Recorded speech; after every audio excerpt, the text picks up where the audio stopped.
working late suddenly sensed that something was off. The executives sitting up front were snickering among themselves. It turned out that someone had dug up an old video of hers, a clip from a wilderness survival adventure, which the group of executives was passing around as a joke. As she listened to their crude and vulgar remarks, Lisa could do nothing but sit there helplessly. Just then, the plane suddenly lurched. The cautious Lisa quickly buckled her seatbelt tight. The others laughed and mocked her for being a coward, but their laughter had barely faded when the plane shook again. Severe turbulence raged on relentlessly, and the fuselage cracked open with a terrifying split.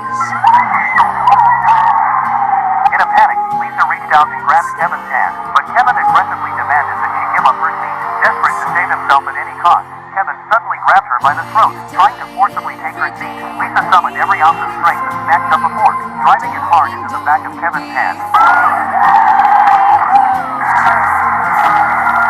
Before she even had a chance to catch her breath, Lisa realized in horror that the plane was about to crash into the ocean.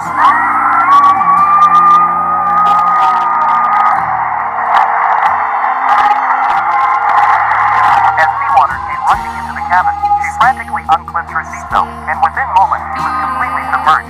She fought with everything she had to claw her way back to the surface, but the danger was far from over. The vast, open ocean held her prisoner. The next day, she slowly came to from unconsciousness, finding herself lying on a deserted island. Just when she assumed she was the only survivor, she spotted another person lying on the beach. To her disbelief, it was her boss, Kevin, who had also miraculously survived the crash. Kevin's leg wound was bleeding heavily. Lisa immediately stepped in to bandage it, even though her boss had always exploited and walked all over her. Kind-hearted Lisa decided to let bygones be bygones.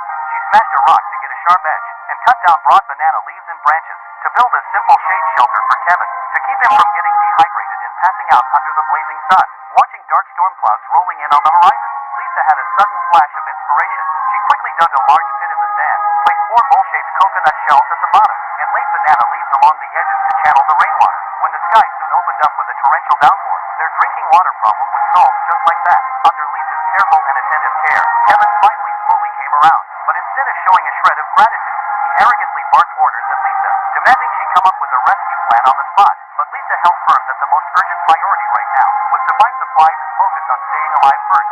She then got to work starting a fire by rubbing sticks together, and painstakingly managed to get a fire going. She even grilled a plump, fresh fish and brought it to him, watching her once untouchable, high and mighty boss, now completely dependent on her for survival. A deep sense of satisfaction welled up inside Lisa. That night, she tossed and turned, unable to sleep, thinking about how she had poured 10 solid years of her life into the company, only to end up getting laid off with nothing to show for it. But now fate had handed her a rare opportunity. As long as she took good care of Kevin out here, she was bound to earn herself a promotion and a raise when they got back. Lisa felt a renewed fire burning inside her, and went out of her way to hunt down